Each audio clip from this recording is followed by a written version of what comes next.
कहानी का शीर्षक है तेज जुबान वाली बहू।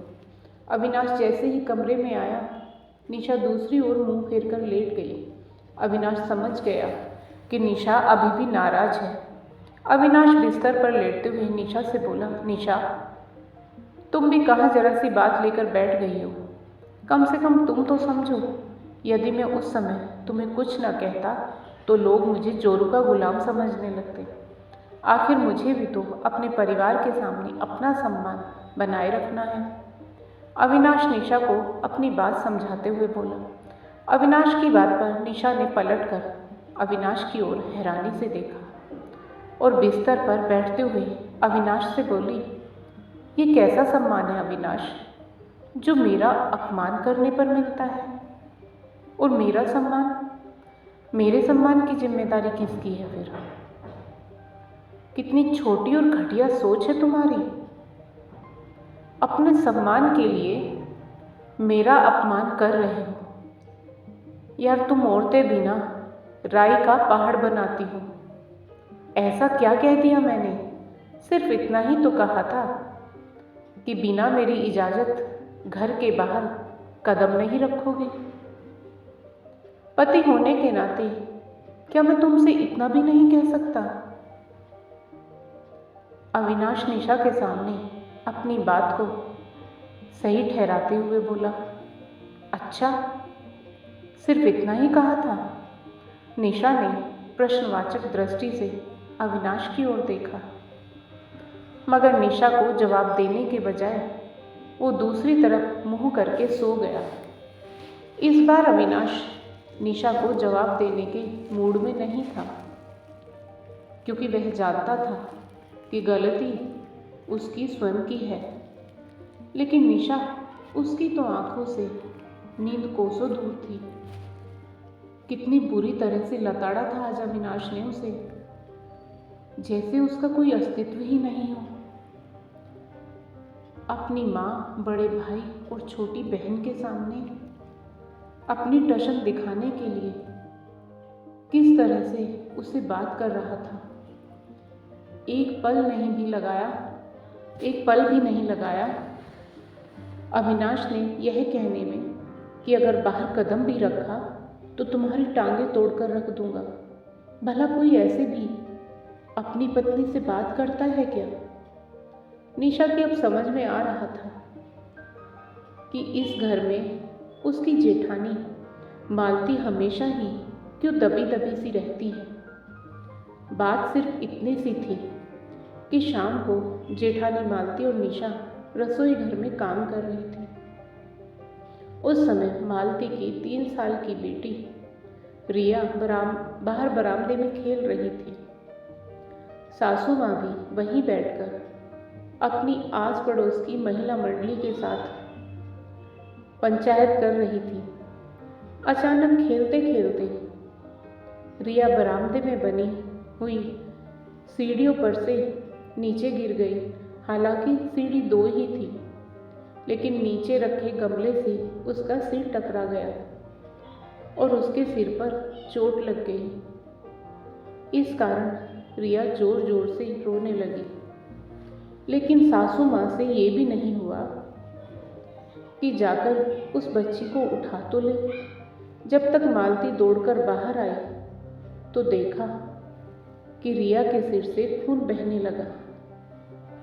ये देखकर मालती ने अपने पल्लू से उसके सिर को दबाया ताकि खून बहना बंद हो जाए। तब तक निशा भी बाहर आ चुकी थी। लेकिन तभी सासू माँ बोली, अरे कुछ नहीं हुआ है, जो दोनों की दोनों काम छोड़कर बाहर आ गई हो। ये देखकर मालती तो कुछ नहीं बोली, मगर उसकी आंखों में आने वाले आंसू बहुत कुछ बोल गए। यह निशा से बर्दाश्त नहीं हुआ। वो तो शुरू से ही बागी स्वभाव की रही है।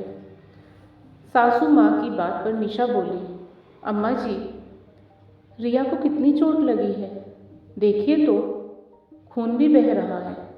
इसे अस्पताल लेकर जाना होगा। अरे कुछ ना हुआ है इसे, लड़की जात है, ऐसी छोटी मोटी चोट से कुछ नहीं होता है लड़कियों को, लड़कियां तो पल जाती हैं। हल्दी और तेल लगा दे, सब सही हो जाएगा। इतना बोलकर अम्मा जी फिर से अपनी महिला मंडली से बातें करने लगी। लेकिन निशा से यह बर्दाश्त नहीं हुआ कि अपनी ही पोती को रोता देखकर उनका दिल नहीं पसीज रहा है।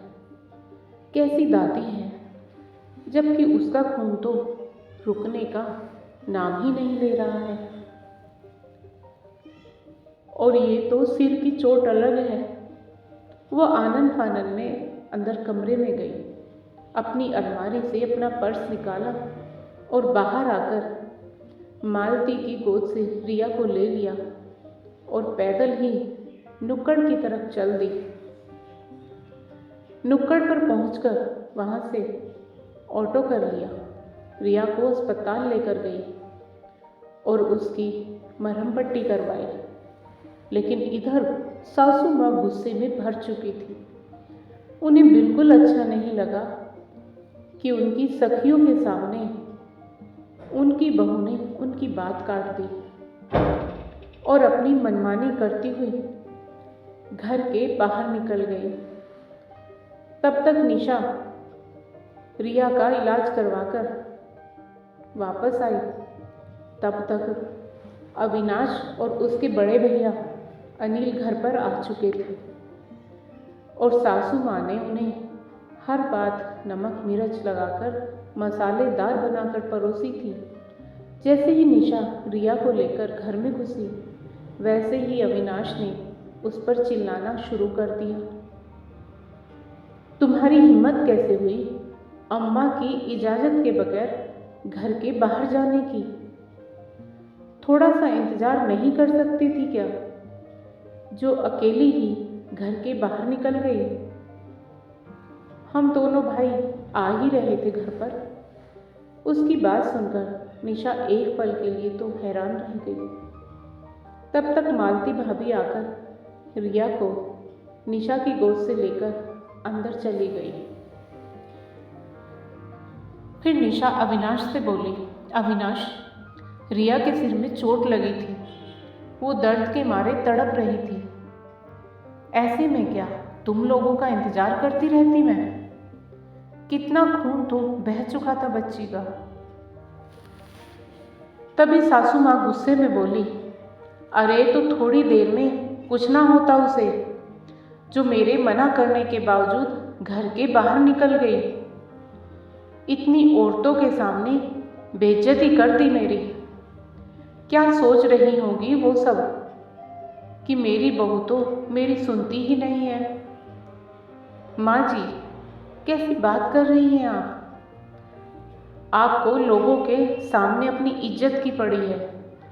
आप रिया की दादी हैं। मेरी जगह रिया को लेकर तो आपको भागना चाहिए था, लेकिन आप तो सहेलियों के साथ बातों में मगन थी। बस करो तुम, बहुत जुबान चल रही है तुम्हारी। बराबर अम्मा को जवाब दिए जा रहे हो।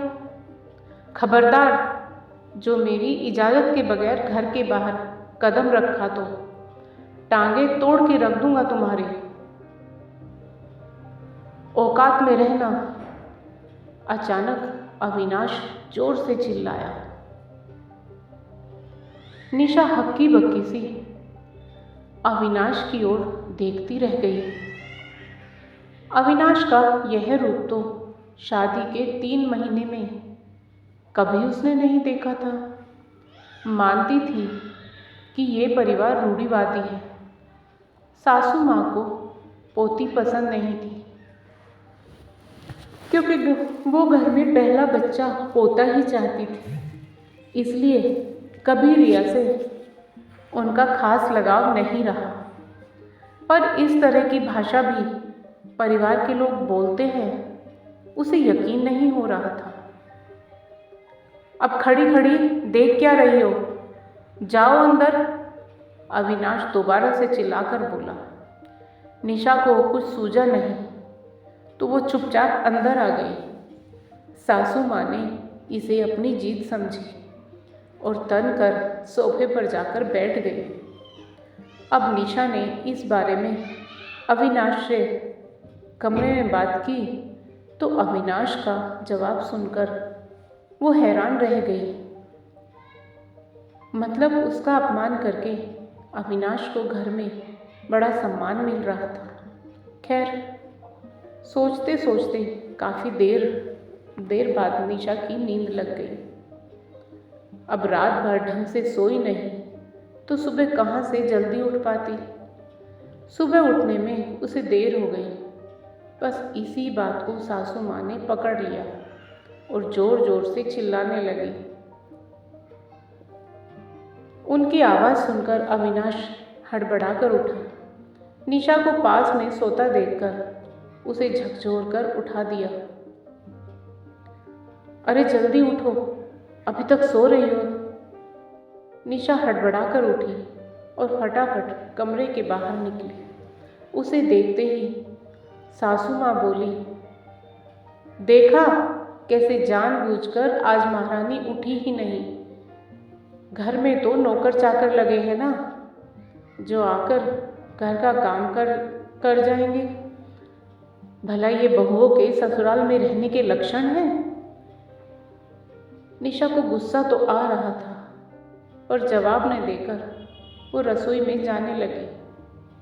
सिर दर्द तो वैसे भी हो रहा था।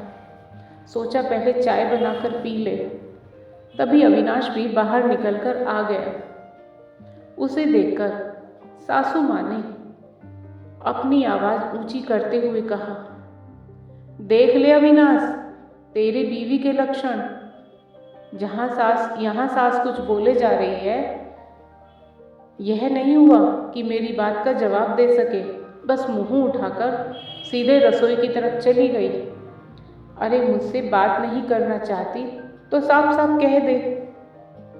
सासू माँ की बात सुनकर अविनाश गुस्से में निशा से बोला, अम्मा तुमसे कुछ बोले जा रही है, तुम जवाब क्यों नहीं दे रही हो?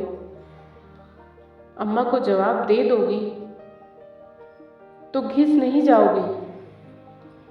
कल जब मैंने जवाब दिया था तब भी आप बोल रहे थे कि जवाब पर जवाब दिए जा रही है, और आज मैं चुप हूँ तो भी समस्या है। आखिर मैं करूँ तो क्या करूँ? निशा ने कहा। उसकी बात सुनकर अविनाश गुस्से में चिल्लाकर बोला, बस करो तुम, ज़्यादा जबान चला रही हो। अगर अब एक शब्द बोला तो तुम्हारा मुंह तोड़ दूंगा। चुप करो तुम, पत्नी हूँ तुम्हारी, कोई गुलाम नहीं हूँ जो इतनी बदतमीजी से मुझसे बात कर रहे हो तुम। निशा के इस जवाब से अविनाश हक्का बक्का रह गया। वहीं सासू माँ बोली, हे भगवान, अपने पति तक से जबान लड़ा रही है ये तो। अविनाश, तेरी यही हैसियत है तेरी बीवी के सामने, जो सबके सामने तुझे जवाब दे रही है? अविनाश की माँ अविनाश को सुनाते हुए बोली। तब अविनाश निशा से बोला, तुम पत्नी हो मेरी, मेरे सम्मान की जिम्मेदारी तुम्हारी है। तुम इस तरह से सबके सामने मेरा अपमान कैसे कर सकती हो? अच्छा, तुम सबके सामने मुझे बेइज्जत करते रहो, अपने सम्मान के लिए मेरा अपमान करते रहो और मुझसे उम्मीद करते हो कि मैं सबके सामने गूंगी गुड़िया बनकर तुम्हारी इज्जत बनाए रखूं। इज्जत दोगे तो इज्जत मिलेगी, वरना जिस तरह की भाषा तुम बोलते हो वो भाषा मुझे भी बोलनी आती है। निशा के इस जवाब से सब लोग हैरान रह गए। हालांकि उसके बाद अविनाश की हिम्मत नहीं हुई कुछ कहने की, क्योंकि निशा बराबर जवाब दे रही थी। उसके बाद निशा को तेज जबान वाली बहू, बदतमीज बहू, कई तरह के नामों से नवाजा गया। पर क्या फ़र्क पड़ता है, कभी कभी अपनी इज्जत के लिए बेशर्म तो होना ही पड़ता है। यदि निशा उस समय अविनाश को जवाब नहीं देती तो जिंदगी भर अपनी जेठानी की भांति दबाव में रहती। दोस्तों, आपको आज की कहानी कैसी लगी? कृपया कमेंट करके अवश्य बताएं। और यदि आपको यह कहानी पसंद आई हो तो कहानी को लाइक करें, शेयर करें और साथ ही एक और कहानी चैनल को सब्सक्राइब करें। फिर मिलेंगे दोस्तों एक और नई कहानी को लेकर। तब तक आप अपने परिवार के साथ हंसते रहिए, मुस्कुराते रहिए, खुश रहिए। राधे राधे प्यारे दोस्तों।